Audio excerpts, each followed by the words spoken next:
Hindi rin po nakaligtas sa pagbaha ang Sukat Parañaque at para sa update ay magbabalita ng live si Mobile Journal Yeda Pascual. Yeda, kamusta dyan?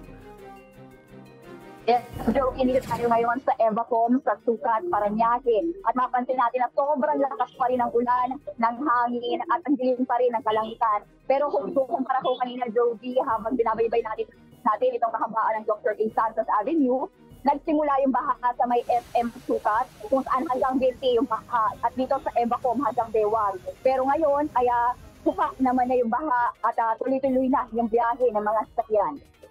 Parang humupa na yung baha pero tuloy yung pag-ulan at saka malakas ba ang hangin?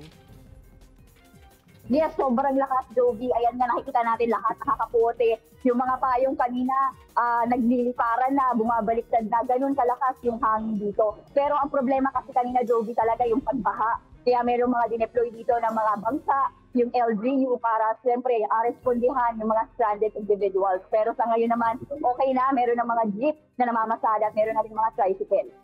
Yeda, sa paglilibot mo kanina, ay meron ka bang mga nadaanan ng mga affected na mga lugar sa Parañaque na nakaranas ngayon o nakaranas kanina ng pagbaha? Yes, Jovi, dito lalong-lalo na nga dito sa kabahan ng Dr. A. Santos, dito mismo sa Evacom dahil hanggang Bewang yung baha. At ang problema ay yung mga drainage daw ay puno-puno kasi ng mga basura. Kaya ginawa kanina, Jovi, ng LGU, ay tinatanggal nila yung mga basura kasi sabi nila wala namang problema sa drainage. Marami tayo niyan. Ang problema lang, maraming nakabara doon sa mga drainage. Kaya simula alas 6 ng umaga, nagtatanggal na daw sila ng mga basura para lang sa gayon. Kahit paano humupa yung baha. Okay, maraming salamat Mobile Journal Yeda Pascual.